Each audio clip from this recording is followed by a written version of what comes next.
Thank you very much. Right, what do I say? I don't know if some of you saw me when I spoke at Stoke. I spoke about things that, you know, sort of we've got this corporate governance, and a lot of things didn't seem to add up. And I couldn't understand why everything seemed to be becoming a company or a corporation. Well, now I can explain it, because the nice thing about what I do and the people that surround me is that everyone who comes to me gives me a little snippet of information. It doesn't matter who you are or what you're talking about. And that's why I'm going to ask you today to listen to what people say. It doesn't matter what they're talking about, whether you agree with it, listen, because this is about communication. That's what a community is about. It's about communicating with each other. And that's the only reason I'm stood here today. I haven't got a clue why I'm stood here, and I don't know why you've come, but it's just the way things work out. So, just accept that fact and crack on. Right. A lot of you know that we've got a little website called TPUC. I am a carpenter by trade, and I still am a carpenter. I was down recently for a doctor friend laying a bamboo floor, so I still do the job. I have to live. I started this website, and I didn't really know why I started it, but an amazing amount of information came to me that I didn't really understand, and some of it I still don't understand. And I started to look at it, and there was a jigsaw puzzle unfolding in front of me, and pieces were slotting in, and this is the presentation you're going to see. So I want to ask you some very simple questions. And before I start, I want to say that Albert and John are good friends, and I do not disrespect them in any way. I just come from a slightly different perspective. That's all. Okay, so what they've said is very valuable, and I'm not going to diss their information, but I just want to give you another way to look at life as we know it. And the top one says very simply, do you believe that Parliament is elected to represent you and your wishes? Right, okay. I love this. I love it. So, right. Do you really know what politics are about? Do we really understand this word politics? Okay. Some do, some don't. Do you know what Acts of Parliament and statutory instruments actually are? Yeah? So we understand what these things are, and we have to live by these things. Right. If anybody has seen a presentation that I've done before, and I've done a few around the country, I know you're going to have a lot of these answers, but obviously there's a lot of people who don't. So for the benefit of them, if we could kind of allow it to just evolve as it will do. Do you know what a constitution really is? And the clue is in the first three letters, con. That's a clue. Like I said, I'm not ridiculing anybody else's stuff. I'm just giving you my perspective of things. I suppose that's what it really is. Do you know what the United Kingdom really is? Do you know what it is? Well, a lot of people say, you know, a lot of people have got this image of what the United Kingdom really is, and it's far from united. That's one thing I will say. Far from united. You live in a society. Can you name it? Oh yeah, you've seen it before. I normally say something very different, but there's a lot of people here, and I'm going to curb my language today. Well, I'll try my best. If you don't like swearing and you are adverse to the odd swear word, then I'll tell you when to cover your ears. Now. No one did it. Right. Are the police doing their job properly? And it's a shame because I met two CID officers yesterday who were very, very pleasant indeed. Maybe they were pleasant because they realised I knew the game, but it was an interesting conversation. Do you believe we have courts of justice? No. And this is the last one that a lot of people stumble on. Do you believe you're a person? That's really good. That's really good. That's the key to this. That's why it's underlined. This is the key. The word person, persona, the character, the mask. This is the key to everything. And a lot of people do believe they are a person. And it's said, you know, I ring people up and the answer phone says, the person you're trying to contact is not here at the moment. I'm not trying to contact a person, I'm trying to contact a human being, or a man or a woman. But, you know, there you go. Members of Parliament. A good friend of mine, that some of you might know as the anti-terrorist, thank you, he deserves everything, yeah. He told us a little while ago that the Members of Parliament were actually a company. Now, I broke the words up because Parliament actually means two words, which is talk and lies. It's talk in French and Latin for lies. So it's talk lies, acts of talking lies.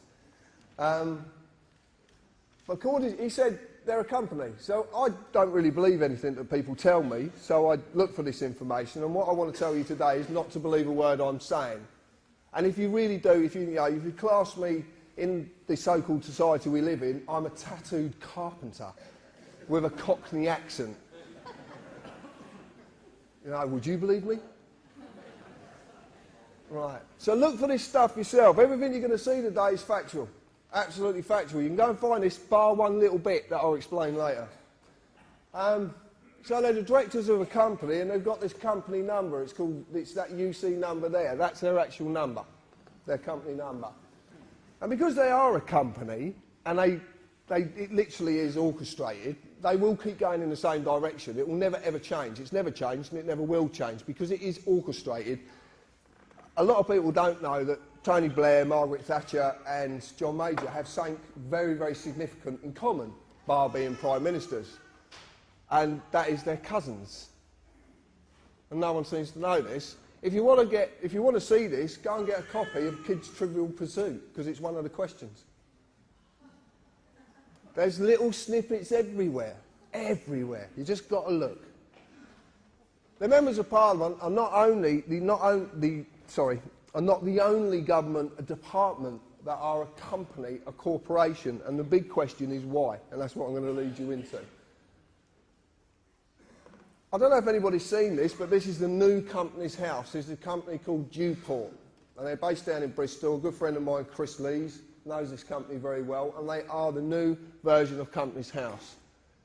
As you can see, there's a lot of the UC numbers, but the Members of Parliament quite clearly are on there. House of Commons as a company. That's what you go on Company's House to search for, companies. We use another website which we've had a lot of dissing about. A lot of people have attacked me about it because we use Dun & Bradstreet. I want to tell you a little bit about Dun & Bradstreet. Dun & Bradstreet is the leading business world's credit reference agency.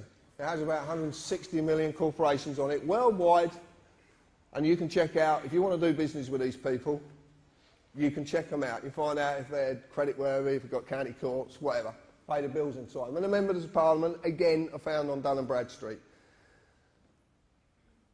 I used to show Gordon Brown and David Cameron as being companies, but this is the most interesting one. This is Alistair Darling, MP, who happens to be a diplomat.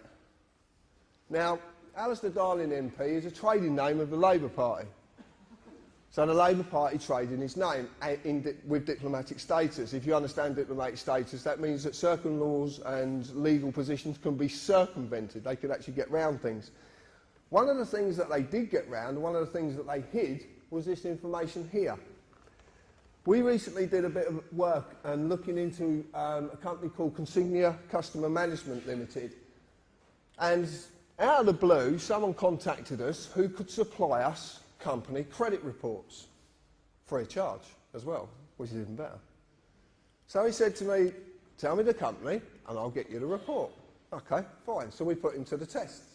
And lo and behold, we did it with Consignia. Now, Consignia is a PLC, it's a private limited with share capital company, and its company status is it's non-trading. And it hasn't been trading since the 4th of the 11th, 02, which is very, very interesting with some information I'm going to give you in a little while. It's a part of a group of 35 companies under its ultimate parent company, the Secretary of State to Trade and Industry. Now, there's a few implications with this, including 2 foreign companies, as you can see up there, including as well 10 Royal Mail companies, the holdings, the pensions, everything. It's all held under this company, under this ultimate parent company, Secretary of State of Trade and Industry. Who was the Secretary of State of Trade and Industry? Mr. Darling. Now, I find that quite interesting, that a government position that is meant to be paid for off of taxpayers' money, off of your hard-earned money that's taken away from you, is the ultimate parent company of a group of companies. But it's meant to be a government department. So what's going on? But it gets deeper than this. It gets even deeper. Because we started to look at the post office, and someone sent us this information just recently, and it actually turns out is if you're on the dole and you get a gyro, you generally have what's called a post office account. A lot of people remember these post office accounts, you get the little books. Well, the post office accounts now are owned by JP Morgan Europe Limited. Now, we've had this confirmed by HM Customs and Revenue. They've actually confirmed that that's absolute fact. So you have a foreign bank now that owns part of the post office. Very interesting. But what's even more interesting is that a non-trading company, since the date I gave you, is trading as TV licensing. TV licensing takes $3 billion a year off of you to a company that doesn't exist, that's part of the Secretary of State of Trade and Industry. Things are not right. Things are not right. I could put a lovely swear word to that, but I'm not going to. I could though. So there's something very, very wrong, okay? And this is all hidden. You wouldn't know about this unless someone like me comes along and says, oh, did you know this? So I started to look at politics, because I didn't understand politics, and certainly didn't understand what Parliament, like, you can understand the formulation of Parliament, the history of Parliament, I understand that. But I looked at it, and I'm not going to read it out, because it doesn't need to be read out, because it says exactly what's clear. But the interesting part about it is what policy is, because it's actually a written contract. And it's the contracts that are the most significant here. They're the most important part of this. Because what you live in is contract law. You live in the law of money. They call it the colour of law, the colour of money, but it is basically contract law. That's what you're living in. But it's done via deception, because you just don't know. So when you look at an Act of Parliament, which becomes a statute, which is primary legislation, which in turn is enacted and enforced by statutory instruments, which is secondary legislation. Council tax is a prime example. There's thousands of examples, but council tax is one that sort of hits home with people. Because people I know, you know, when I was speaking to a lady in a garage, and once she'd paid the council tax and all the bills, she actually had £20 to feed her child and herself every week. Now, there's something very wrong there, very wrong indeed. And the government said to her, well, if you quit your job, we'll look after you and pay the tax. But because she wants to go and do a job, she is penalised and survives on £20 a week. Most of you spend more on that when you go out for a meal. Just brings it home. It brings it home. So council tax is a statutory instrument. You can check this out for yourself. Go on the OPSI site. Enacted on the 1st of April 1993 under its primary legislation, the Local Government Finance Act 1992. Now there's a little trick goes on with this. It's quite clever. Because if they put an act through, which they did the Terrorism Act is a classic example, terrorism, well, I'll talk about that in a little bit later, because something very significant about it. When they put an act through, they don't have to enact every part of the act. And have you ever read these things? Oh dear. They're mind-boggling, absolutely. But they don't have to enact it. What they do is, they sneak in a statutory instrument every now and again and enact part of an act. The reason they do this is because once they put the act through, they don't have to put it back through Parliament. It can just be enacted under a statutory instrument. So what you live under mostly is statutory instruments, but you just don't know what they are. Because in all the definitions I could find, and I've searched everywhere to find this because I want to prove myself wrong, because that's the easiest, but it is a created, written, legal contract. It's contract. That's the point. I'd like you to remember that because it's going to come back a little bit later on. So I looked at this so-called society that we live in. And I looked at the meaning of society, number of persons united together by mutual consent, which is very important, in order to deliberate, determine and act jointly for some common purpose.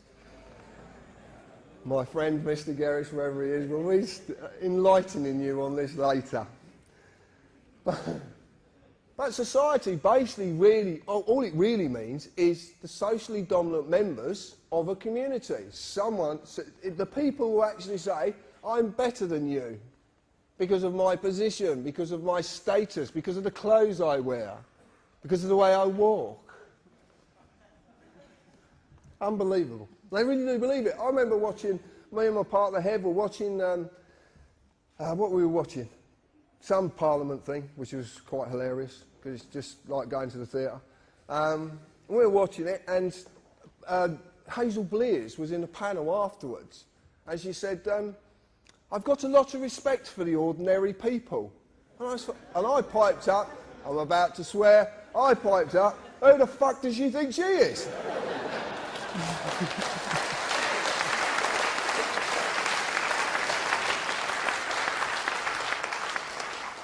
But it all evolves around this word, status.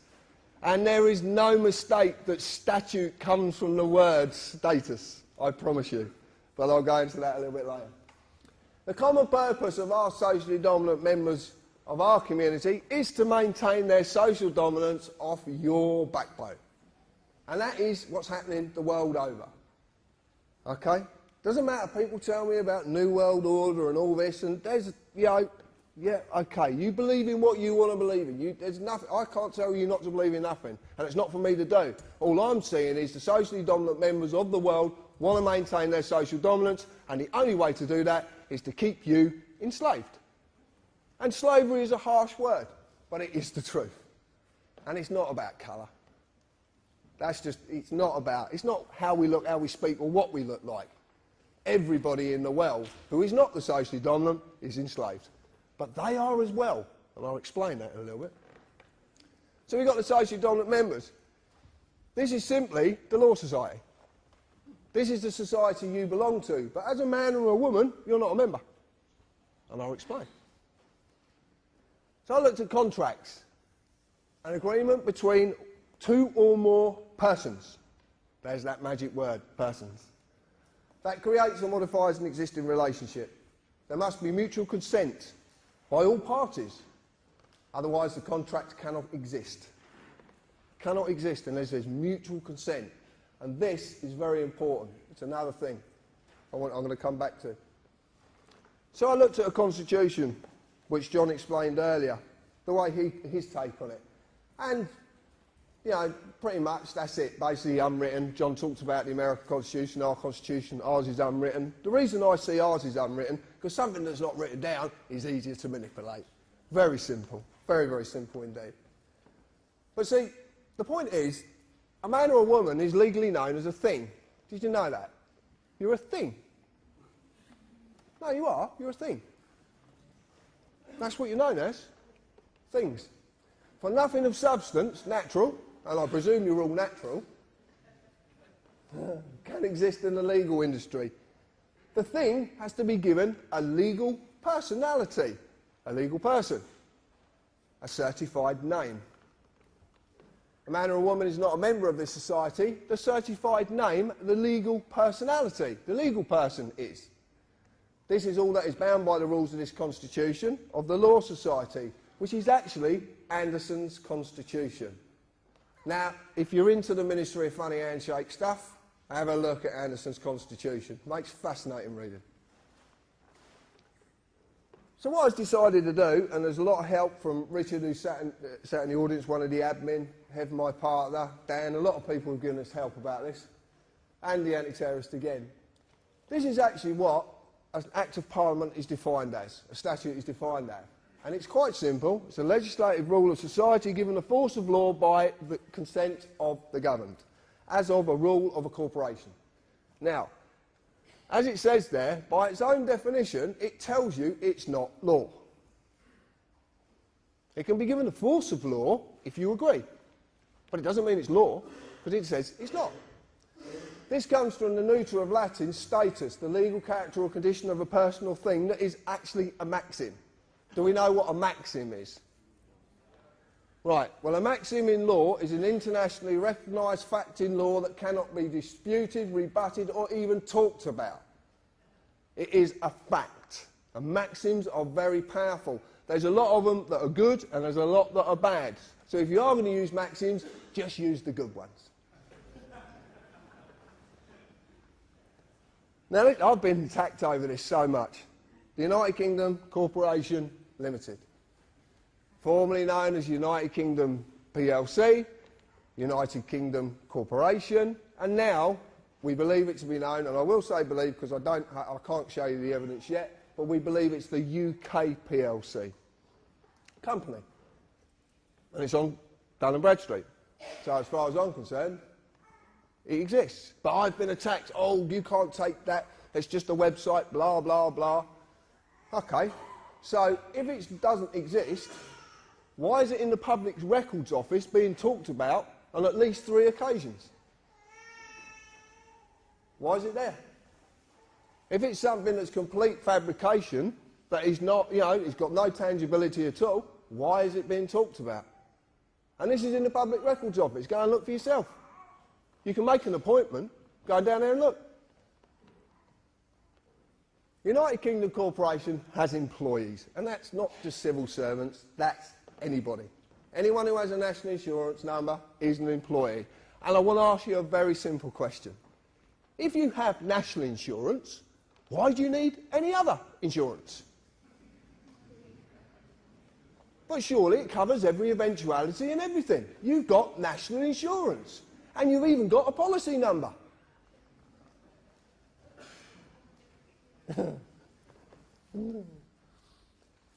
Company policy of this corporation required me as an employee, which I was, to pay tax and follow all the legislative rules of that corporation, in this case statutes, Acts of Parliament. As in any company, if I break the rules, I'll be disciplined under that company's legislation, which I have been many, many times. Now, the disciplinary procedures of the United Kingdom Corporation are quite simple.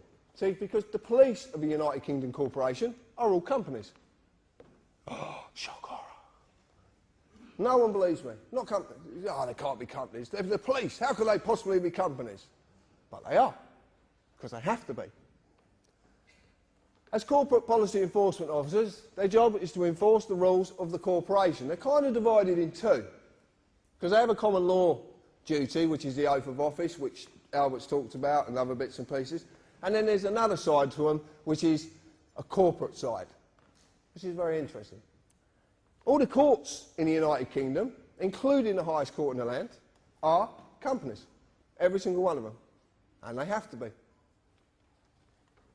If I break the rules, I will get an invite to their place of business to discuss my punishment. And as I've said, I've been many, many times. Many times. Except they are not inviting me. I just thought they were. As you do. And that even seems the highest court in the land, which is... Thank you. House of Lords. Why is the House of Lords a court? Come on, John. The House of Lords is a court because originally, and it actually still stands to this day until the 1911 Parliament Act smashed it to bits, but actually the original system was that any legislation coming into this country had to go past the judiciary. Correct, John? So, the House of Lords was the judiciary. It's part of the judiciary. It's actually the highest court in the land. But it's a company. Exactly the same. All companies. I want to talk about my friend here. And I modelled this on a very dear friend of mine, Mick Reed. And I've got quite a few friends in the police force who I kind of got to know when I was young. Now, I modelled this on Mick because this is how I remember the police. And I know a lot of people in here will remember these people. They're few and far between now, but they do still exist. You just have to try and get through the other part to get to this.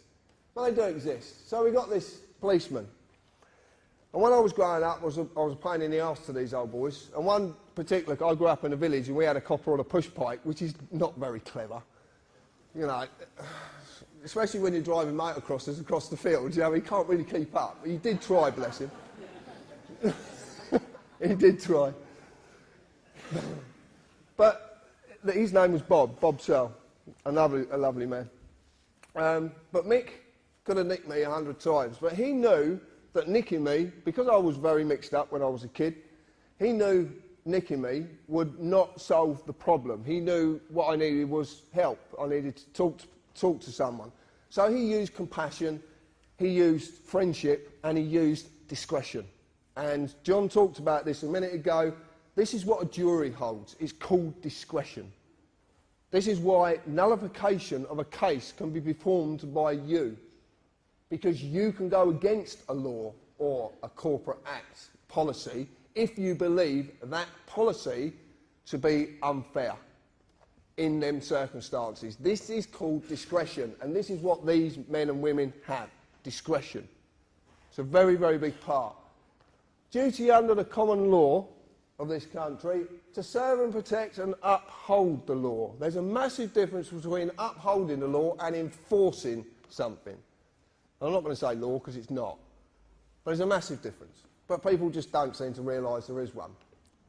And these were there to serve and protect us. Now, I've heard people say that women have been on the streets and they actually in fear because of a police presence. Now, surely, if their job's to protect us, you'd be all right with the police being about. You'd be quite happy. Oh, the police are there. Fine, I'll just crack on. They're there to protect me. Now, oh no, they might nick me for something. Because we're all in fear. And now, we got better coming. We got better. So we're frightened of these people now. But they're there to serve and protect us. They're there to help us. So what comes along? The Gestapo. And these are the Gestapo. Yeah, I mean, they're getting more like cyborg. They have actually cameras on their head. Have you seen the cameras? The cameras, yeah. So, yeah, I mean, they're actually taking films of you while you're talking to them and stuff like that. But these are the Gestapo. They are dressed to intimidate. Some of these people, I believe, if you actually sat them on a chair and asked them to get up, they couldn't get up because of the amount of clobber they've got. But these are corporate employees. They're revenue collectors. They're there to enforce the acts of Parliament upon you. They're there to enforce contracts. That's all they're there to do. And they do. Every time you get nicked, I don't know, you know, when I've been nicked, they always tell you what you've broken. This legislation or this act, blah, blah, blah, blah, blah. They seem to reel it off. It's quite clever how they do it. But it's always an act. But the clue's in the word, act.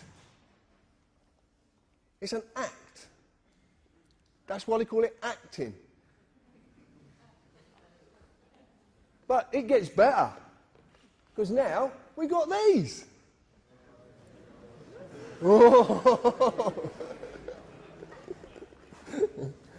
There's a great story about this one. I'm not going to tell you, but there's a great story. So what we've got is we've gone from all of this to these. And this is, as you know, a police community support officer who actually has no powers whatsoever. Nothing at all. But we know that they were given a warrant card and a copy of PACE and told to put it somewhere because you're not going to quite need it yet, but you will in the future. Now that's a very interesting thing to say to someone. They definitely are a corporate employee because they hold no oath of office. Absolutely no oath of office whatsoever. So, the way this country is structured is, unless you hold an oath to the Queen, to the Sovereign, then you have no authority. And how it simply works is this. The Queen is the highest authority in the land. because she's a representative of our sovereignty, because we're actually the sovereigns. We didn't do it, but we invest that into the Queen, and then everyone who's taken authority has to have an oath to the Queen, i.e. the judiciary, the police, MPs, the Lords, all of them. They have to have an oath. And this is why these people are on the streets without an oath, because this is to get you used to people who can't have any authority, having authority under a corporate banner for a very, very specific reason, which I'll lead into.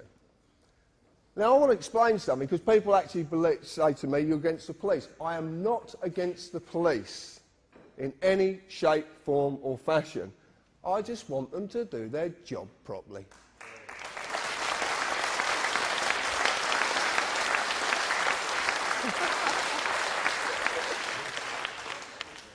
Earthquake's gone. All right, we're okay. So, I've done this, and it's absolutely true. This will make more sense in a little while. There is a massive divide between these two and that. Although these two, well, that one's not. This one, it's not because of the sex as well. But no, because... oh, forget it. You get the idea. I've got a little video I'd like you to watch. Now, a lot of you might have seen this video before. It's by a friend of mine, Darren Pollard. It's fantastic, this video. It really is. I'd like to explain, there is some writing in it, you might not be able to read it. Don't worry, I will explain afterwards. But just have a little look at this. I don't actually know if this is going to work. Oh, it is. Have we got sound, Andrew? It'll come on in a minute, mate. Oops.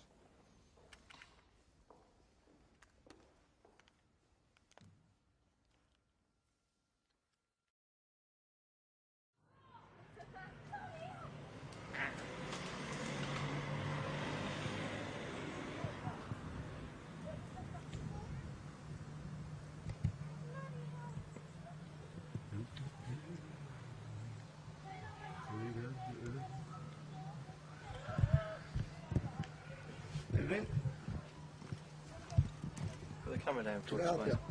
What? Can I help you? Put the camera down for us. What? Whoa.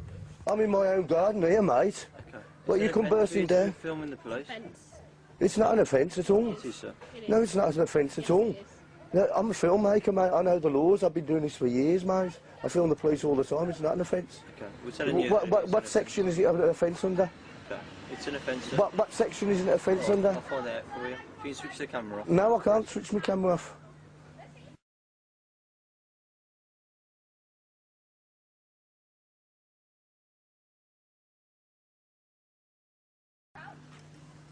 I'm not doing nothing wrong. I'm in my own garden. You've come round our path. I do this all the time, mate. Yeah, if you can. Get this in order as well. Get the mobile phone, the solicitor. Mate, this is a free country. You're entitled by law, yeah? It's Claire. You've got a listening number for the Sarge. Sarge, just quickly, we've just done a stop check on no the problems, Welsh sir. farm. There's a gentleman here that's filming us. Yeah, he's in his own garden, minding his own business, and the police have just come over here intruding on my privacy, my liberty, my freedom. It's not illegal. I do this all the time. I film the police all the time down here. I film the inspector at the meetings, mate. I think you've got it long. What's your name? Sorry, sir.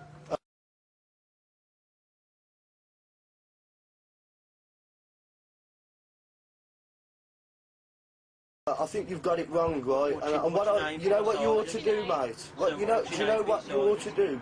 If you don't like me filming you, you do what I do. You go to see the MPs, yeah, and get them to bring it up in Parliament so they can change the laws. But don't come and harassing me over it. What's your name? Sorry, sir. It doesn't matter who I am, mate, you know. Okay, you're number 58.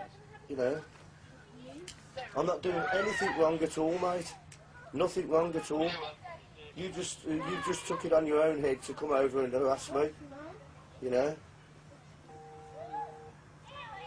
This is England, mate, you know. Yeah, it's 158, sir. This isn't communist China, you know that, mate, don't you? I think it's terrible what you're doing here.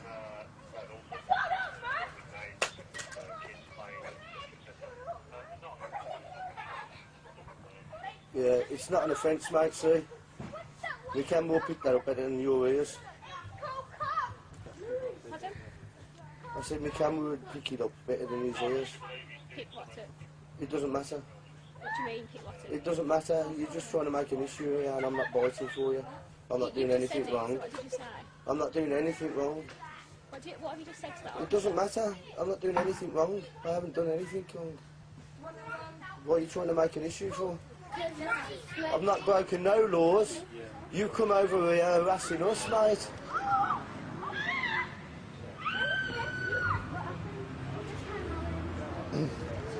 Thank you. Have a nice day.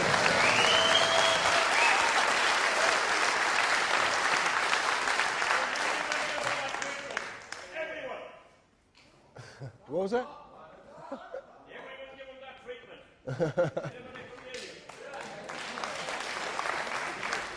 Right. If you don't, if you didn't quite get it, what's actually going on there is the fact that 2 police officers were trying to enforce something that didn't actually exist. And they had to radio their sergeant to find out if it existed or not. And they were told it didn't exist. So they had to stroll down Darren's path and hold their heads in shame. And I have it on good information that male police officer has been passed down quite a few times and he hides his head. I know Darren doesn't lie, so I've got no reason to disbelieve him. But there's something very key there. And the thing is that when these people actually pull you up, for whatever they do, whatever you've done, or whether you haven't done anything, more to the case, excuse me, that drink's repeating, ask them. Because most of these people, when they're doing what they're doing, they don't actually know what they're doing. That's the point. They make it up as they go along. The classic is now, do you know you can be arrested for answering questions? Actually asking questions. You can be arrested for it. Friends of mine have been arrested for asking questions. And it's called, what's it called? That's the one, yeah. Obstruction of a police officer in his duty. Now, I'm going to ask you something. Arresting people is meant to be in the public interest. So who is their duty to? Because if they're arresting people for asking questions, it's certainly not in the public interest.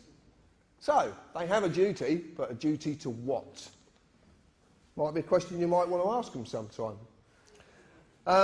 Another thing is you'll notice as well, when they knew they were losing, the lady officer decided to pick a fight. Over any issues you could really find. Any issue at all. And this is the point. And the classic was said, your name, your address. This is powerful information they need. They need it, and I will explain this in a bit. But Darren did something, and he did something very, very significant in that video. And it's something that a lot of you possibly could have missed. When that officer said to him, "Can you put the camera down?" he said, "No." And did the officer pursue it? No. One of the most powerful words in the world. It's one of the smallest words in our vocabulary and one of the ones we're so frightened to use. Just say it. No. That's what it's all about. It is. Greater Manchester Police, Essex, Kent, Surrey, Dorset, Lincolnshire, Staffordshire, Cleveland, Merseyside, Warwickshire, all companies. City of London, companies. All registered as companies. They are all companies. This is some interesting information that come via one of our researchers up in Lancashire. And I did find this fascinating. Lancashire County Council, this is not a city, this is a county. Counties are big places. So it's a county council, not a local council. Was incorporated under that IP number, which happens to be 666, which I found quite interesting. Dear, oh dear. I'll leave that one for Brian. You can see its registered address, and it was completely dissolved on the 25th of January 2008. This is the county council. Completely dissolved. All assets and liabilities of Lancashire County Council were transferred to another company called the Blues and Twos Credit Union. And guess who owns the Blues and Twos Credit Union? This company is Lancashire Police Headquarters. Huh? So we have a police headquarters now owns a county council? Anyway, you know, it's a bit mind-boggling, this one. So anyway, Mike has been fighting council tax and doing quite well at it as well. So he rang up the FSA down at Canary Wharf and had a chat with a lovely girl called Maria, who actually was quite happy to depart quite a lot of information. And Maria said to Mike, well, you shouldn't really be paying council tax to them anymore because they don't actually exist. So who are you actually paying? Which I found fascinating. Well, it turns out that a few people have jumped on this and started to ask some very, very awkward questions regarding this matter. Because, truth be known, even if council tax was lawful, which I promise you it's not, and lawful and legal are not the same, and never the twain shall meet, ever. And I will explain a little bit about that. Everyone who's been paying since that date is entitled to a refund. How many more are doing this? How many more people can get refunds? And this is all about money, I promise you. There's nothing more. This is about money. So we found this very fascinating. Same again, I don't really believe. I like to go and look for information myself, which is what I'm asking you to do. I don't want you to believe me. You can go and find this. So I went on Companies House, as it used to be, and lo and behold, there's the IP 666. Lancashire County Council, company removed. Lancashire County Council dissolved on the 25th of the 1st, 2008. Now, there's something very significant about this, because if you go and try and find this now, it's not there. Now, they're not allowed to do that. But who owns Companies House? Have you looked at the web name? It says .gov. So, we have a company, a council that's not meant to be a company, because you bring them up and ask Lancashire County Council if they're a company. You get some really interesting conversations with these people. We're not a company, but you've got a registration number. And it's got 666 in it. What's going on?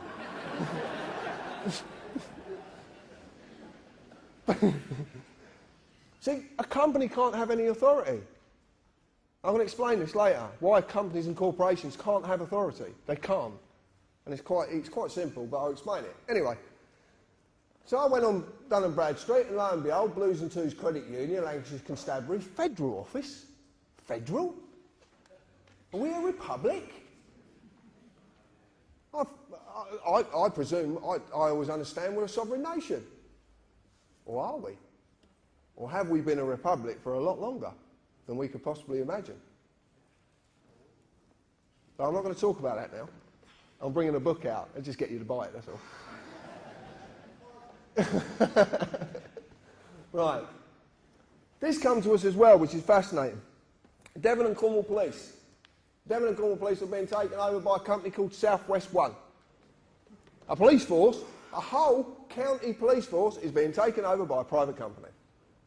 South West One is part of a group of companies whose ultimate parent company is IBM. Oh, you know about IBM. Right, I don't have to say anything. And this is a police constabulary. A public service paid for by taxpayers' money, well, supposedly, who only have any form of authority because they hold individual oaths. This is what I talked about with the police.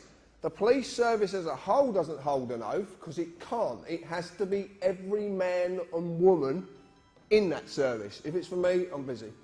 I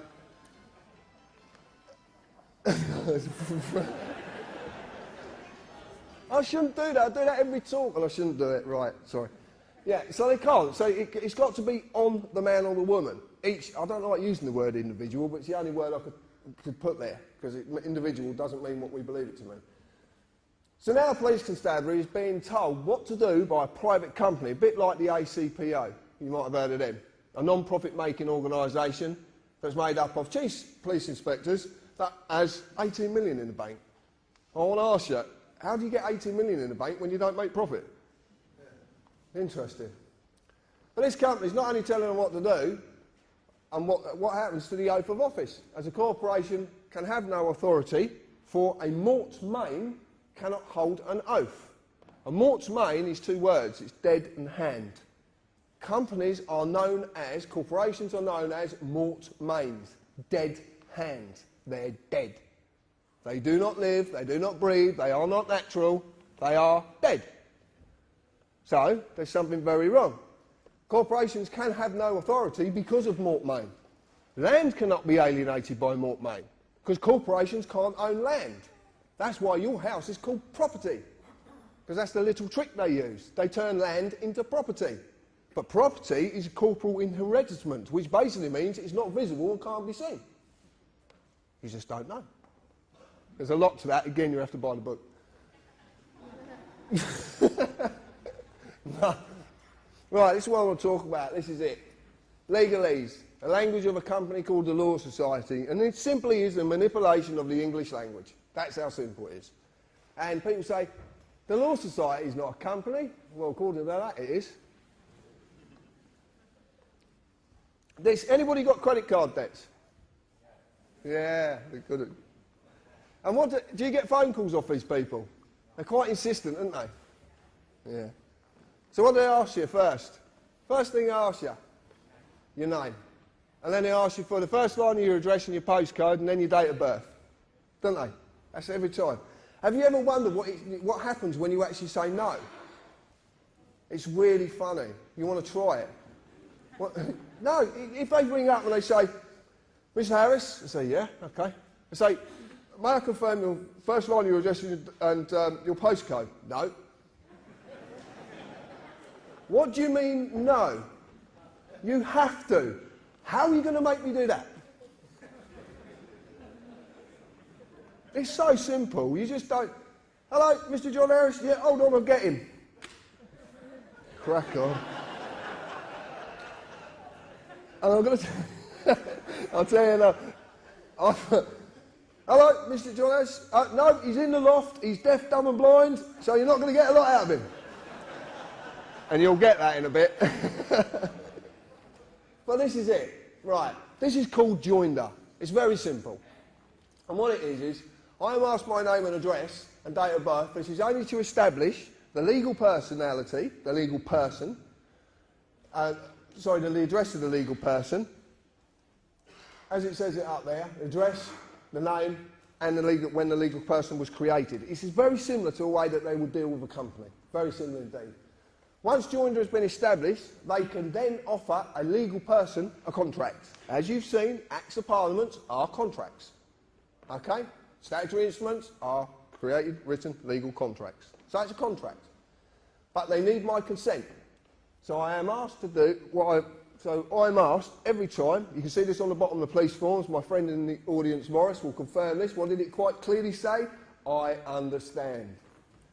Okay? You're asked, do I understand? Then I would sign one piece of paper, if not more, to say that I am the legal person, and as the legal person, understand. But this is deception. And basically, understand is synonymous with the word stand under. You want to check this out? Black's Law Dictionary. There's 8 versions of it. There's probably a 9th one coming out. But so stand under. It is a legal requirement that you understand, but not that you actually understand. I'm going to put that into English. It's a legal requirement that you stand under their authority, but it's not a legal requirement that you actually fucking comprehend what's going on.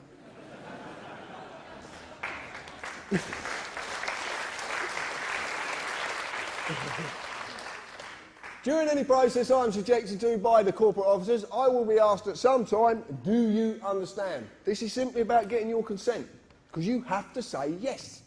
Because a contract is a contract, and a contract can't be formed unless all sides agree, give mutual consent. So you're asked it. Do you stand under me? Do you give me a corporate officer authority? That's what they're actually saying to you. But it's not you, it's a legal person. It is this piece of paper. This is a blank one. But this is this piece of paper. This is all they can act against. Yeah, but you need to represent it. And that's what the joinder's there for, to get you to represent it. So let's look at a fixed penalty notice, the deception of notice, joinder, understand at work. This is it at work, very simply. In legalese, a notice is not a bill. A notice is not a demand, it is an offer of a contract. Notice is synonymous with offer. when the offer has been made, the legal person must be established through joinder, for the legal person is nothing more than a piece of paper. But they have to establish it. Otherwise, they can't offer the contract to it. Because of this, they need the man or woman to agree to represent the piece of paper by saying, I understand. Fixed penalty notices are the same as all and any statements made. They are simply self-perpetuating contracts. They perpetuate themselves. It's completely deceptive. I'll show you how it works. It's not very clear. If you look at the top, there's this penalty charge notice. So there's penalty charge offer. Okay, so it's an offer of a penalty charge. Then you get all the bullshit, right? And it is bullshit. And it says notice to owner, blah, blah, blah, blah, blah. And it even says there, the person. So they're even telling you what they're acting against. They're telling you. They have to tell you. They go around here, and then you've got this magic little box here. Because what you do is, you tell them who the legal personality is, you tell the address the legal personality is at, you put the postcode, and if you're stupid enough, you put a daytime telephone number. And then you put a signature to say, I understand. Self-perpetuating. Self-perpetuating contracts. So simple. An arrest, if you make a statement to the police, is exactly the same. It's a self-perpetuating contract. You just don't know you're doing it. This is a bit of fun more than anything, but we got a problem with this because we think Val's suffering with something because you can't actually sign a signature 3 times the same. Because half these people don't even exist. I don't know if you know this, but this is a trick of the corporate world. I had a letter come through, well, it's not to me, to someone else, from a company, a solicitor's called H Legal. And the signature said, H Legal. So I'm going to ring them up and say, can I speak to H Legal, please? But this is what they do. It's amazing. Now, that's one of my favourites, this is. If you get this information today, you never have to pay a TV licence ever again. Serious. You don't have to pay it. This is dynamite, this comes from a mate of mine in Milton Keynes. He sent me this, and it was just, we just had such a giggle, because this is what this is about. Laughter. It's about laughter. Believe me, it's about laughter. Don't worry about that bit and that bit. I just want to read you something. We will present evidence found of your watching TV without a licence. Yep. How are you going to do that? So we're in the court. Your Honour, here's his TV. That was the chair he was sat on, and he was sat like that watching it. Your Honour, I was outside the window with the video cam, and I caught him. What a load of bollocks. But it's true, you know, I mean, they can't do it, so they have to fool you. And this is dynamite, this is genius. Whoever come up with this stuff is a genius. I'm going to say that open-heartedly because it is so simple. But it's shrouded in complications, so you don't understand it. That's the idea of it. But it just took a simple carpenter, and believe me, I am simple. Right, let's change the words. Let's use legalese on this, okay? We talked about maxims in law, internationally recognised facts of law. This one's a maxim at the top. It's called inclusion of one is exclusion of another. This is a very powerful maxim. Now, it says here, which may include a statement taken under caution by one of our enforcement officers. Sounds ever so threatening. Shaking your boots. But if you legalise this, you'll find that must is synonymous with may, so in this case may becomes must, which says which must include a statement taken under caution by one of our corporate enforcers. Because of that maxim, anything after includes is all it includes. So basically, you convict yourself. You make a statement, and guess what you do? Name, address, yes, I was watching television, blah, blah, blah, and you sign it at the bottom. Self-perpetuating contract. Then off you toddle to a court, because you think you're going to get justice, but you're actually going to suffer a thing called summary judgment. Because you've already established your guilt, they don't have to establish anything. This is the simpleness of this. This is how clever it is. It is so simple. A statement, actually, when you break the word down, means to set down lies. That's actually what it means. The point is, you've been conned. When you look at the wordings of all these documents and you start looking at the legal world's documents, believe me, you can tear it apart. When you've just got a little bit of this information, you can rip it to pieces. You really can. So watch for this. When you look at their documents, watch for this. Summons is a deception as well. Summons is synonymous with invitation, so you're actually being invited because you can't be forced. That's why must is synonymous with may, because you can't be forced. You can't be forced into a contract. They can't force you into it. Because it's not law, you can't be forced. So they have to trick you, deceive you. This is the classic one. They are inviting a legal person to a corporate place of business. And believe me, they are corporate places of business. They really are. The legal person is just a birth certificate, a piece of paper. So if they ask you to go to court next time, send them the birth certificate and tell them to crack on.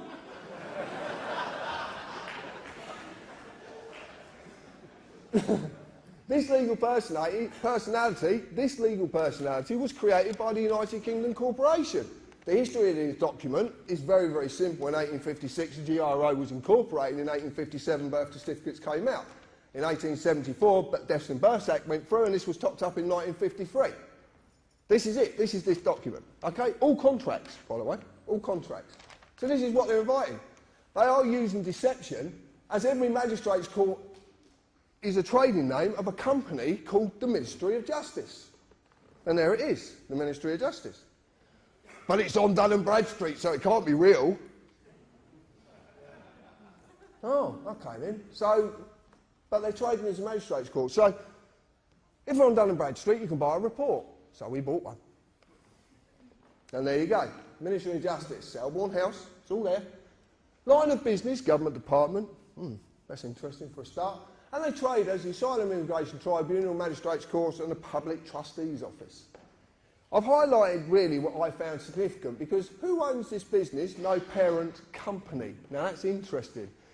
In the business world, if there is no parent company, that means they are a parent company. And it's obvious because they're trading in their name. So they're the parent company of all them businesses. Every single one of them. Who are the directors? Lord Faulkner. If you don't know anything about Lord Faulkner, have a look at him and have a look at his brother as well. Very, very interesting. Are there any significant legal proceedings, events against this business? A county court judgment was registered against this business on the 16th of the 12th, 2008. So, right, let me get this straight. We've got a business that's not meant to be a business, it doesn't even do good business. Well, that's the truth of it. And then the last part was the one that got me. Year this business started, 1600. So anyway, we rang up Ministry of Justice and asked them a few questions. And they didn't want to answer. I ring up Parliament, they get really snotty on the phone with me. I'd ring up Buckingham Palace as well, they don't want to talk to me either. And all the House of Lords, they're very interesting, these people. But I checked this out with Dun and Bradstreet, and we had this checked out, and it turns out their stuff is completely factual. There was someone that I was recently, I've got to tell you quickly about a friend of mine over in Wales who rang me up, and he's a lawyer, he's a statute lawyer as well, constitutional lawyer, and he rang me up, named Martin, and he got a lovely Welsh accent, and he said, John, he said, do you know the name for the legal world, the legal system? And I said, no. He said, well, the Latin name for it is bollocks. But you're laughing, but it's actually B-O-L-L-O-X, bollocks. And bollocks means to set into confusion. Aha! So he was right, he was just leading me along a path, and I laughed just the same as you do. He's given this to someone, a barrister, who's looked at this, and there's been a few people looked at this, and it actually turns out that these people have come back and said to us, if this document is legit, which it is, and if you want to see a copy, I've got a copy in there, so I'll pass it round, I'm quite happy to. If this document's legit, this country has been lawless for 409 years. Because the whole justice system is being dealt with by a company. And this makes complete sense when you look at the history of between 1600 and 1717. Again, you have to buy the book. Anyway, when you've bought a report, you can track a company in case there's any adverse credit issues come up. So we decided you have to pay for it as usual. And it turns out that payment performance of the Asylum Immigration Tribunal had gone down to 31 days. And it's actually a blue star, which is pretty bad in Dun & Bradstreet, basically saying don't do business with these people. Really don't do business with them. But what's interesting is we brought this out of the Foundry, and we talked about this, which a few people will know about. About 2 weeks afterwards, there was a little fire in the city. Guess what building burnt down? The Asylum Immigration building. That building broke down. And all the records. Rather convenient, isn't it? It just shows you there's so much you don't realise that's going on. But this is all heading in a direction which I'm going to get to rather quickly because I'm running out of time. I want to talk about deception of the name because this is very important. If I go to a court, as I've just shown you, a corporate place of business, as the accused, if you go into a court, you're the accused. Point blank, you're the accused. I would be asked to confirm my name. They even would presume to know who I am. The reason they know who I am is because I would have been an idiot beforehand and wrote a statement. So my name is on the top of the statement. So simple. And it is the full name entered on my birth certificate, the legal person. Mr. and the titles are just the legal status of the personality. And I've never been asked for that. I've never got asked for it once. But who is the accused? The legal person, the name on the birth certificate. So when they ask for me, my name, they are talking to the legal person. Not me, but why? If you understand any of this, this is the only slide I would have to show you. This is all I would have to show you. I'm going to grab this. Right. Legal is in form only. This stuff, pieces of paper.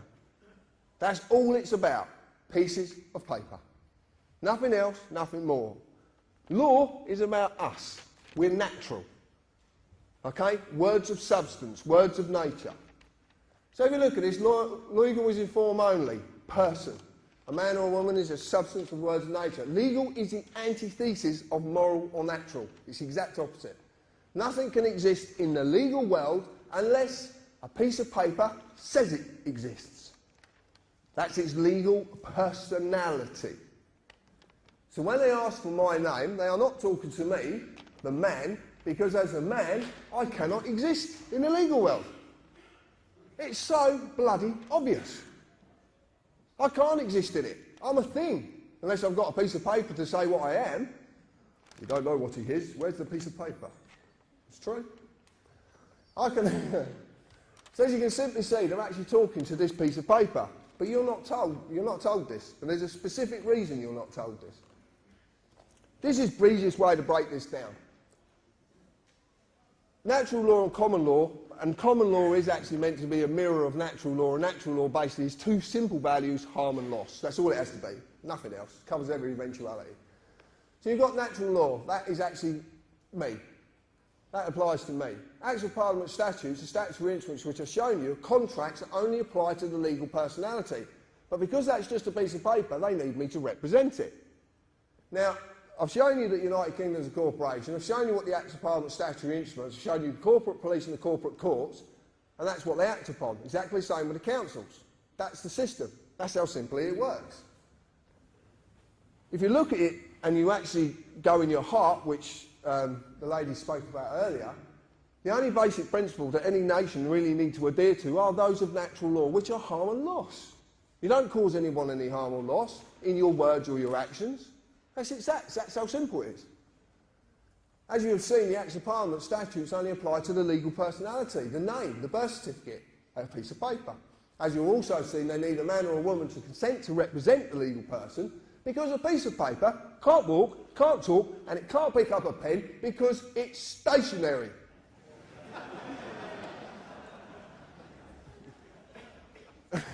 But it is, isn't it? Yeah, it is, yeah. This thing can only do something when I do something with it. Look, I'll put it over here and I'll call it. Jump!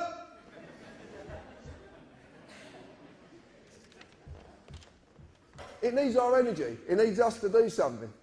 And that's the clue. That's the clue of how to reverse all of this. It really is.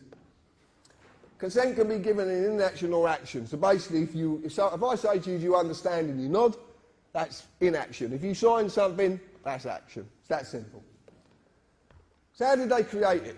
The legal person, the given name, was created when my birth was registered and evidenced by my birth certificate, a piece of paper. Man created government, which in turn created legal personalities. This is not me, it's a legal fiction I've been falsely identifying with, as most people have. I don't get to say what its rights and duties are, the United Kingdom Corporation does. They created it, but it had to mislead me into doing so via deception. This is the easiest way to put it, and the way that people sort of kind of come to this. Obviously, you know, I'm a man, I exist naturally, and I was created by my mum and dad. Yeah. And I understand it was a pleasant act, but I just don't want to know the details. Subject to common law jurisdiction. Must never harm or loss or cause another any form of loss, and I have a free and unlimited ability to do as I please, as long as I adhere to these two very, very basic principles. And that is where we're all going wrong. The legal person, John James Harris, is the given name which is wrote on my birth certificate. It's a fictional legal entity created by the government via the birth certificate, and it's subject to civil policy jurisdiction. Must fulfil all duties given to the government by the Acts of Parliament, blah, blah, blah, tax and all the other crap. So we looked at person, and we found that it includes natural person, firm, co-partnership, association. I won't carry on. Well, Richie, one of the admin who sat at the top there, actually says, well, how can you define one word using exactly the same word? Because that's a mockery. You're failing to define anything. This is in Black's law. This is the lawyer's Bible, and I know it's their Bible because I had a lawyer turn up at one of my talks with his Bible, trying to take me down with his Bible, and it didn't work. But, in context, that which follows controls, which precedes. Bouvier's 1870, I've lost my piece of paper. Natural person, contextually, person follows and controls, and naturally is lawful, and therefore null and void. Now, in English, that means that this piece of paper cannot control me, because I'm natural, and this is just a piece of paper. So natural person cannot possibly exist. But the lawyers all know this. This is what they use. This is what they're taught. And I actually spoke to a law student once, and I said to her, why are there 8 versions of Black's law? Why are the words changing in 8 different versions? Why don't they stay the same? Surely if a word's defined, then it won't change. If it's defined in a dictionary, why would it change? Oh, well, you know, society, but... Society. When I talked to this law student about it, she said, it's not for you to read. Oh, yeah, what are you hiding then? There's a lot in there, you want to read it. Deception of the personality. I'm going to cover this very quickly, but most men and women believe, they do believe you are a person, you have a personality, you have it rammed down your throats. There's no wonder you believe it. Everything's about person and personality. The personality is a social mask all men and women wear. This is simply the ego, which needs status and control. This is our world. We live in the world of the ego. We live in the world of status. And believe me, I'm battling my ego, and this does not help. That's why it don't help. But this is why this deception works so well, because it mirrors something that is naturally going on inside you.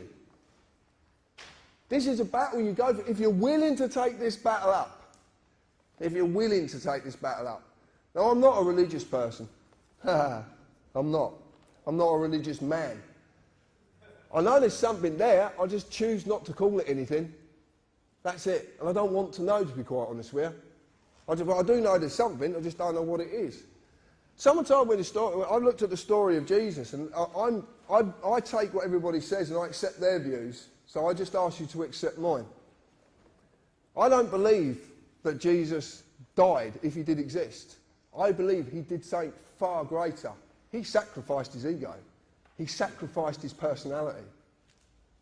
Because that's what this is really about. He actually sacrificed it, because the only way you can truly live and the only way you can truly love is to get rid of that thing called the ego. We live in an egotistic world.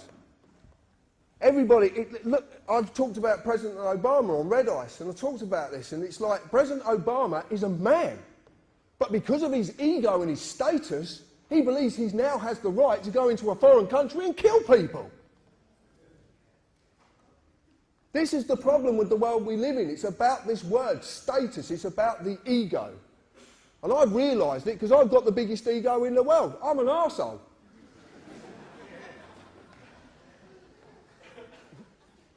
I just don't talk shit. It's true. This is absolutely true. It preys on our need for betterment and status. It's a need for control. This is what we want to control every situation. If our ego's not right, it goes into overdrive. I've seen it, the battle of the egos on the forums. It's incredible. Every time you have an argument, it's not a man and a woman or two men or two women arguing. It's the egos who are arguing. The best way to do it is shut your gob. Shut your gob and the ego can't take over. It might be screaming at me, "You're right." Argument over. It's not bad to be wrong. I'm quite often wrong. And as a man, I can make a decision any time I want to change my views. Because I can. And that doesn't make things bad. If I can't change my views and learn from my mistakes, how the hell can I evolve?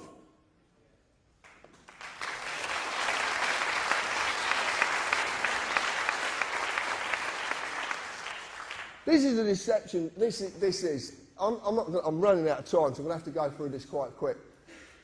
But your parents basically submitted a form, they registered you, and it's exactly the same as when a company's registered. And if you look on your birth certificate, it actually says the birth certificate is not evidence of identity. So it's actually telling you, quite clearly states, it has nothing to do with a man or a woman. It tells you. It's written on it. Also, the fact it holds a Crown copyright on it, so it's not even yours. The same as money. Money's got a copyright on it. It's not yours, it's just a product for you to use. Deception of registration, this is absolutely true. Consider this. Could the government actually take my car away and crush it if I lawfully owned it? Could they do it? Why can't they? No. If I legally owns my car, if I lawfully own it, then they can't take it from me because it's a crime. Okay? Theft is a crime. Doesn't matter who's stealing, it's a crime. But by using the process of registering my car, they duped me into handing over legal ownership. So now a company owns my car. But that's a very unique situation, because if a company owns my car, hold on a minute, I've got this V5 document that says I'm the registered keeper. Hold on a minute, I'm the owner. No, you're not, you're the registered keeper. Okay, so if I'm not the owner, that means who I registered to is the owner, which is a company. So, that's very interesting. So, this works with your children exactly the same way, exactly the same. And they are, see? Car is legally owned by a company, Department of Transport, traded as DVLA. All I'm going to say to you is, if you get a parking ticket that says it applies to the owner, send it to the fucking owner.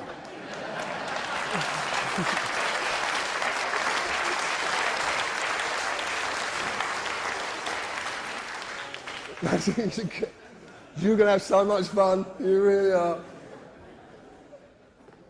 Right, why the government companies? This information is from our search provider. This is this gentleman who come along, and I must say thank you, Russ. All government companies seem to have the same prefix at the beginning of their company number. They start with UC. Now, we believe that that means under charter. It could mean unincorporated, we're not 100% sure. But UC companies and Royal Charter companies do not have to publish their accounts as they are exempt under law. Well, that's a bit of a... So if you do start a company, apply for a Royal Charter, because you're exempt under law, you don't have to publish your accounts, you can do what you want. It's true. The service they provide us with is a business-to-business service, and they do not include government corporations in any of their services. Government corporations? We're going back to this company thing. What's going on? So why companies? Let's answer the question. As you see, the Acts of Parliament are enforced by statutory instruments which are in fact contracts. But a contract can only legally exist between two or more persons. What's a company when it's been incorporated? What does it become? A person. It has legal personality, so it becomes a person. So then it can do business with another person under contract. This is why they're all companies. But there's a bigger reason to this, but it's just part of the reason. So a company corporation is a legal person for it has legal personality via a certificate of registration certified name, exactly what you were given when you were born. Exactly the same process. Their legal personality is just a piece of paper as the one you have. So the contract only exists between the pieces of paper. But they're the person, so the contract only exists. But obviously they can't communicate. So they need us. That's the trick. You cannot exist in the legal world, so it doesn't apply to us as men, women and children because it cannot exist. Legal industry, and it is an industry. Believe me, they don't like it being called an industry, but it is an industry. So the contract simply cannot apply to us. So what is going on? John talks about Magna Carta. I've got a slightly different take on Magna Carta. Just slightly. And I just want to run you past it. Magna Carta 1215 started the process of the separation of power. It's called devolution. Away from the sovereign to a parliament of barons on the pretence that that parliament was set up to represent the people and to protect them from tyrannous sovereigns. Okay, that was the pretence of it. That's basically what the story is. Now what we are seeing is a devolution of power away from government to a third sector, private companies, to remove the oath of office, to destroy the sovereign and the people's sovereignty. If that sovereign is destroyed, or that position is destroyed, because it's not about who's on that position, it's about the position, then we're stuffed. We're stuffed. I've read the lies, I've read all sorts of stuff about the Queen and her family on the internet, and I've read some quite mind-boggling stuff as well. The point is this, it's been put there to turn you away from that lady for a specific reason, because she's the only one who can actually do something. She holds the power of dissolution at common law. She holds the power of royal proclamation. Do we know what the 2004 Contingencies Act is?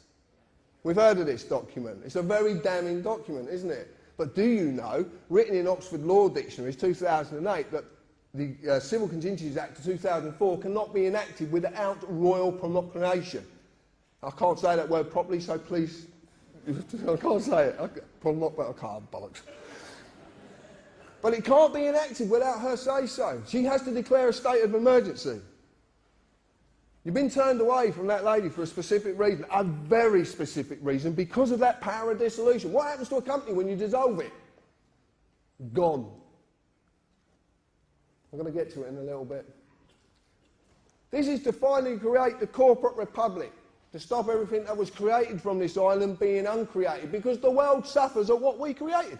Not us, but our ancestors created. 52 countries in the world suffer under our hand. Probably more, actually, now. But they suffer under what was created from this country and went out with the fleet. That's why it's called fleet law. But they have a problem. For as long as I live and breathe, this island, its people, and their descendants will never perish. And I'm going to explain why. Nor will their sovereignty. A little while ago, well, about a year ago, I marched myself off down to Buckingham Palace and decided to serve papers on the Queen. Most people actually believe I was out of my mind. What I'm going to say is, I was. Completely out of my mind. And I like being out of my mind. It's a very nice place to be. I really do. So I goes down to Buckingham Palace and I met a very friendly policeman with a very, very big machine gun who said that I can't serve the papers. So I devised a way of getting the papers to the Queen. Now, I didn't know actually what I was doing. I just knew my heart said it was right to do. So I went down there and did it. Therefore, there's an affidavit, sorry, the maxim on this, there's an affidavit that unrebutted stands as truth in law. I served affidavits on the Queen, 2 documents. I gave her 40 days, based upon Article 61 of Magna Carta, not Article 61, based upon. I made that mistake. Therefore, with this lawful affidavit, there is no higher authority than me. I am sovereign in law, as I have removed authority from our representative, our sovereign, until such time as a true representative is our sovereign. Now, what this basically means is, because the Queen is the highest point of authority in the land, she only gets her authority from us. So that means I can remove that authority any time I feel fit, if I feel that things have gone tits up. And they have very much gone tits up. So I've removed it. This basically means this document is now in law. It's a new law. This is how law comes about. This is called a precedent. You can call it John's law if you want, but it's a new law and it's for all you to use. You can use it. You go into a court of law and you use this document correctly, you can actually prove to a judge you are the highest authority within that court and there's nothing they can do. Nothing. Because this removes their authority. They have to have an oath to the Queen to take their position as a judge or a magistrate or as a recorder, which is a barrister who's learning to be a judge. So if they have to have an oath to the Queen, you've removed the power of that oath to have any form of authority. You become the highest authority and that law that can't be rebutted. We've got them we've got them. Whatever way they turn, they're knackered. Now, they're ignoring these documents because they daren't face up to it.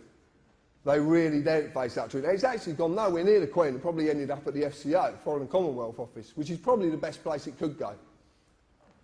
We, the people of this island, have the power to simply say no. This affidavit says no. You're not doing this anymore. I'm putting an end to it. All the people of the Commonwealth can do exactly the same. And the reason it was based upon Article 61 is because it's lawful, peaceful hindrance with no violence. No violence.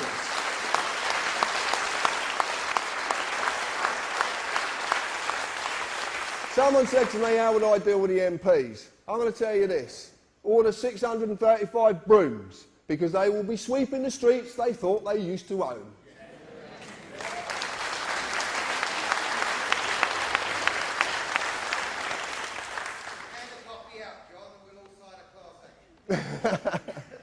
Oh, and we just found out as well, you don't need solicitors anymore. 3 people can do this. Just 3 independent people can sign any affidavit. So we're even going to stop the corporate body having their money. Okay? So you don't need solicitors. Come and see TPC members or go and get your friends together and you can sign these documents and get them off. You don't exit the system. You don't do anything. All you're saying is, this is what needs to happen. We need to reclaim the sovereignty, and this is how it's done. This is the clue. This is it. This is what you can use.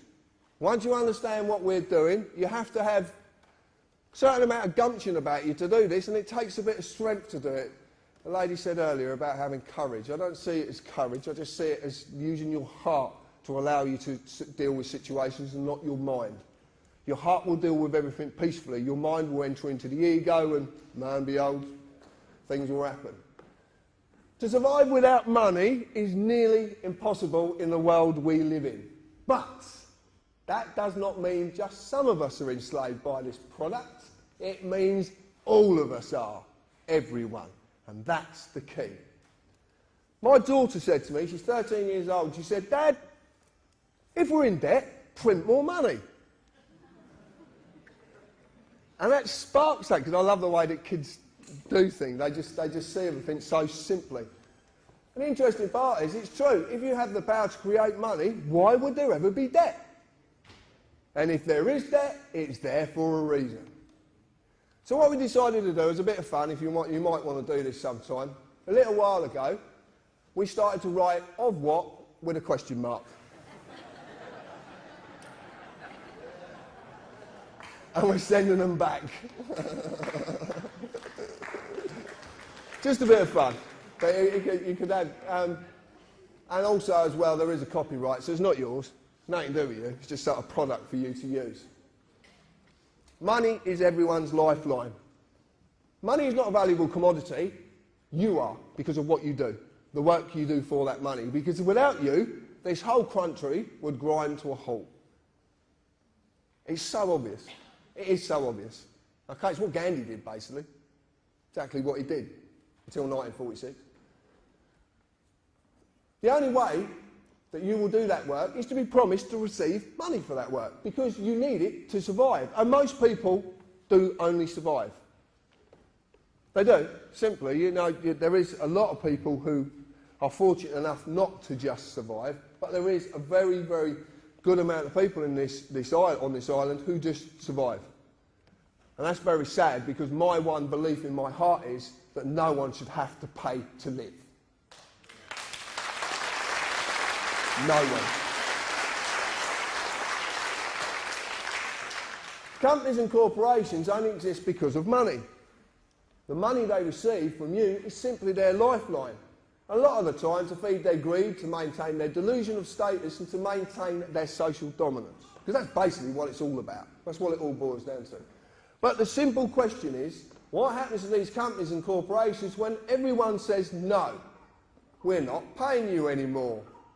They cannot survive. If you have a company that issues parking tickets and no one pays the parking tickets, what happens to the company?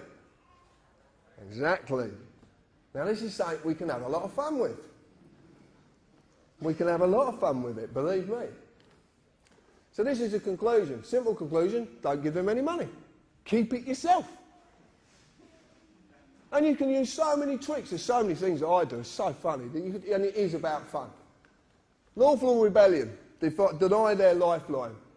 This is what I do. And I just simply do this every day. I peacefully resist all claims against me by refusing to represent that piece of paper. I've just done it with the debt collectors I showed you, and that's what I said to you. Because it's a piece of paper and mine's in the loft and it's deaf, dumb and blind, I tell them it's in the loft and it's deaf, dumb and blind.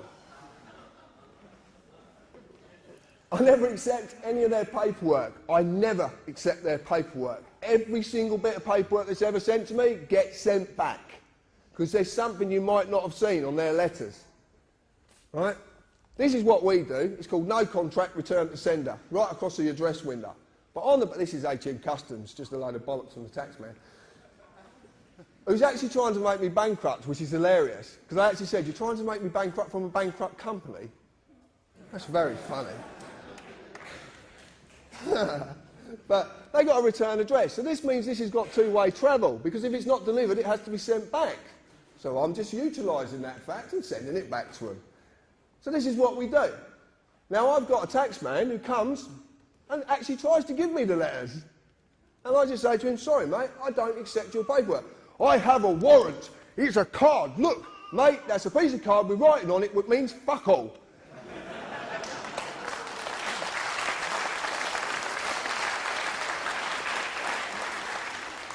You learn this, you can have a lot of fun, but you got, and, oh, you do. So funny yesterday with two CID officers. They said to my partner, you have to sign this. I said, no, you don't. And he says, actually, he's right, you don't have to. It's true. I never accept any of their paperwork forms, and no one can make me accept them. No one can make you accept anything if you don't want to accept it. I send every letter back simply saying no contract, return to sender. If I get pulled up by the police, I only say as little as I can. I prefix everything, the person. The person. Okay? Because you're not talking about yourself then. Contract doesn't exist unless paper changes hands. That's it.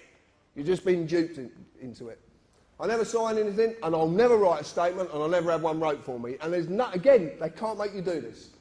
I deny them, period, any of the lifeline they so desperately need, which is money. I will never, ever give them a penny, and they know it. Lawful rebellion, which is what I basically started a year or so ago. Every man, woman and child on this island are sovereigns. In fact, everybody in the world is a sovereign. You're sovereigns in your own right. A sovereign nation, but we are only this as long as we have a sovereign to invest that sovereignty in. A line in the sand that cannot be crossed. No king or queen or government have the right to rule us. They are there to represent and protect us. Nothing more, nothing less, with no greater dignity than anyone they protect. No greater dignity.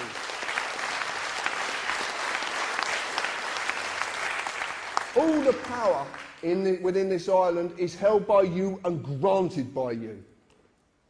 Everything that is wrong can end when you will it to. Everything can end when you will it to. We must allow for that line to be drawn in the sand once more. This is lawful rebellion. That is that line. We have to draw the line.